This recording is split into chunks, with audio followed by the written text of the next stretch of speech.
Imaginez-vous plongé dans une obscurité totale, privé de vos sens, sans vue ni toucher, totalement désorienté dans un vaste environnement sombre, la seule chose pouvant vous guider étant du son. Bien sûr, pouvoir voir dans le noir est impossible pour vous, mais en utilisant les bruits qui vous parviennent, vous arrivez à imaginer et à visualiser tout ce qui constitue votre environnement. Au fur et à mesure, vous avez appris à utiliser ces sons pour éviter les obstacles, trouver votre nourriture, et finalement apprendre à survivre dans ces mondes privés de lumière. Mais que se passerait-il si soudainement vous n'arriviez plus à entendre ces sons? Si la seule chose vous permettant de voir était masquée par des bruits sourds, toujours plus présents et forts, semblant provenir de la surface, et qui ne semblent jamais s'arrêter d'augmenter? Comment réagiriez-vous si d'un seul coup, tout ce qui vous permettait de percevoir le monde disparaissait en un instant?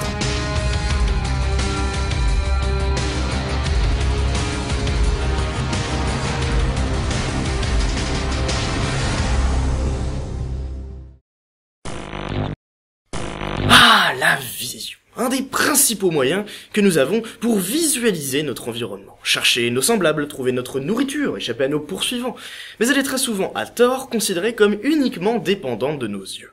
Voir n'est pas quelque chose provenant uniquement d'un seul sens ou d'un organe. Pour prendre conscience de tout ce qui nous entoure, c'est tout un ensemble d'informations complexes qu'il faut savoir traiter avec différents moyens et en utilisant différentes techniques. Dans le monde animal, on a droit à plusieurs chemins pour atteindre ce but. Savoir ressentir les champs électriques, voir dans des lumières imperceptibles par l'homme, ou encore reconnaître une proie située à plusieurs kilomètres uniquement grâce à son odorat. Toutes ces aides permettent à ces animaux de mieux percevoir ce qui les entoure, et il existe de nombreuses techniques en fonction des espèces, dont une qui touche particulièrement au domaine marin et dont on a déjà parlé, l'écolocalisation. Si un animal doit s'adapter à un milieu sombre où sa simple vue est inefficace, c'est très certainement vers cette technique qu'il va évoluer, puisqu'elle lui permet de visualiser son environnement uniquement à l'aide de son bruit. En produisant lui-même un bruit, l'animal va pouvoir faire se propager du son dans l'espace qu'il occupe, jusqu'à ce qu'il rencontre les obstacles, proies et toute autre forme qui font partie de son environnement. Immédiatement, ces sons ricochent sur ces objets et reviennent vers l'animal, ce qui lui permet de prendre conscience de ceux-ci et de connaître exactement leur position. C'est d'ailleurs une technique aussi utilisée par l'homme dans certains cas de personnes aveugles arrivant à percevoir les formes grâce à des bruits produits par un claquement de langue qu'ils arrivent à interpréter.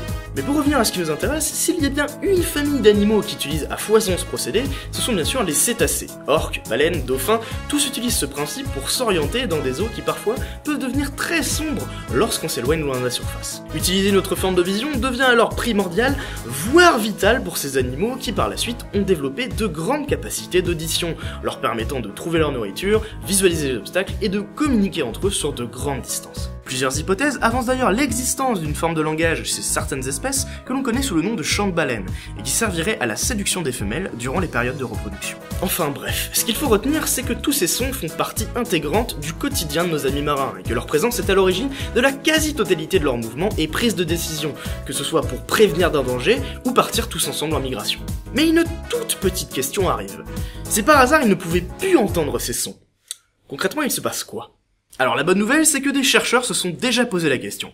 Mais la mauvaise, c'est qu'ils y ont réfléchi après que le mal soit fait. On va donc parler de deux types de nuisances sonores, dont une que je vais appeler douce, et l'autre, défonçage de crâne à 250 décibels. On va commencer par la douce.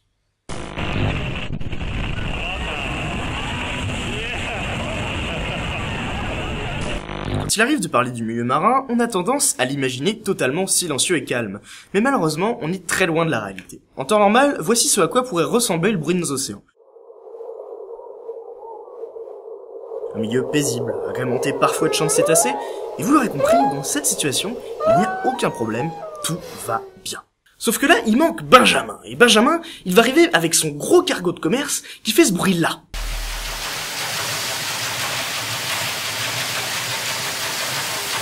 C'est tout de suite moins plaisant. Le problème, c'est que des bateaux comme celui de Benjamin, il y en a autour de 50 000 qui parcourent toutes les mers du globe 24 heures sur 24. Je vous passe donc juste le bruit pour que vous puissiez vous rendre compte de la situation.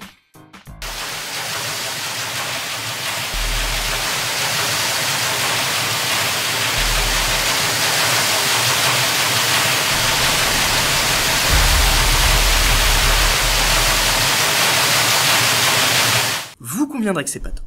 Tous ces sons aboutissent donc parfois à un environnement complètement saturé en bruit, créant ainsi un gigantesque brouhaha sous-marin qui peut s'avérer nocif pour des baleines qui par hasard passaient dans le coin. Mais pourquoi appeler cette nuisance sonore douce ? Eh bien parce qu'à l'heure actuelle, celle-ci ne semble pas être à l'origine de problèmes impliquant directement la mort de ces animaux, seulement de quelques désorganisations de groupe dues au manque de communication. On sait que ça fout le bordel, mais c'est pas assez grave pour qu'on le prenne vraiment au sérieux.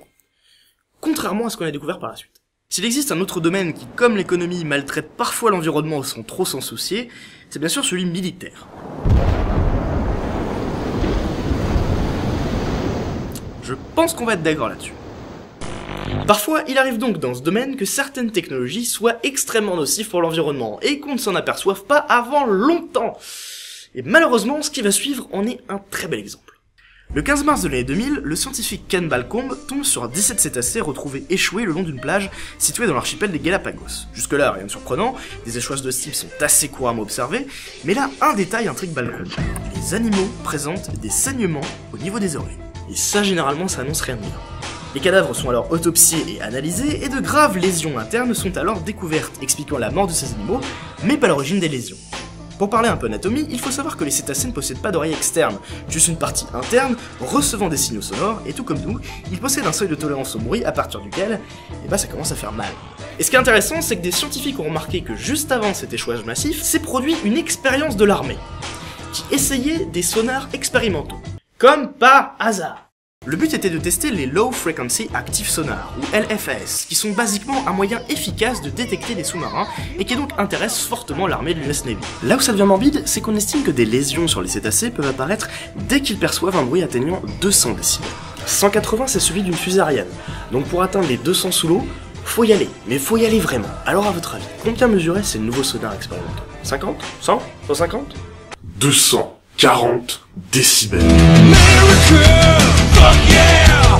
Coming again to save the motherfucking day, yeah, America! Fuck yeah! Freedom is the only way, yeah! Terrorists, your game is through, 'cause now you have to answer to America! Fuck yeah!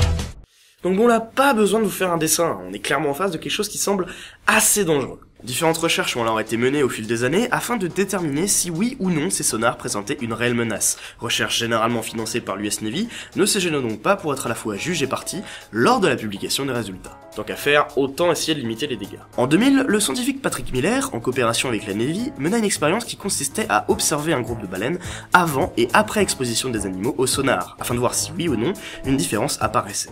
L'expérience démontra alors qu'après avoir été en contact avec ces ondes, les individus mâles s'adonnaient à des chants beaucoup plus longs et répétés qu'auparavant. On obtenu donc la preuve claire et nette que cette technologie modifie bien le comportement de ces animaux, qui, à cause des interférences causées par le sonar, devaient redoubler d'efforts pour se faire entendre auprès de leurs autres congénères. C'est un peu comme pour essayer de se faire comprendre durant un concert. Pour que ça marche, il faut hausser le ton. Le problème, c'est que comme dit brièvement plus tôt en vidéo, ces chants sont d'une importance capitale dans la reproduction des cétacés, et que donc une altération du comportement de ces animaux à ce niveau-là, ça peut avoir de graves conséquences. C'est d'ailleurs une des causes montrées du doigt par certaines études cherchant à expliquer les baisses de population à l'heure actuelle. Du coup, on a d'un côté un trafic maritime qui désoriente ces animaux, et de l'autre des technologies qui peuvent les rendre sourds, voire qui les tuent. Mais bon, tout ça, on s'en est rendu compte il y a plus de 15 ans, alors aujourd'hui, concrètement, on en est où ?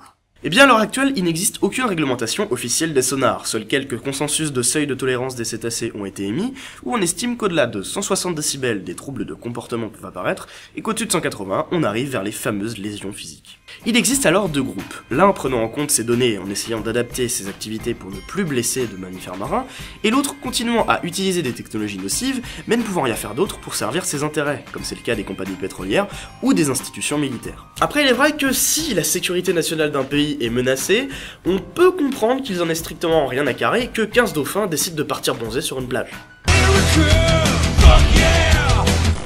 Mais globalement, la situation s'arrange. Elle n'est pas parfaite, mais de nombreux organismes et entreprises essayent de s'adapter et de nouvelles technologies tentent d'émerger pour remplacer celles qui sont nocives pour le milieu marin. C'est pas encore parfait, mais ça se met doucement en place. Si j'avais envie de traiter de ce sujet, c'est tout simplement parce que j'estime qu'on n'en parle pas assez. Sans être alarmiste, c'est un problème réel et qui généralement est méconnu du grand public. Donc j'espère vous avoir appris 2-3 trucs.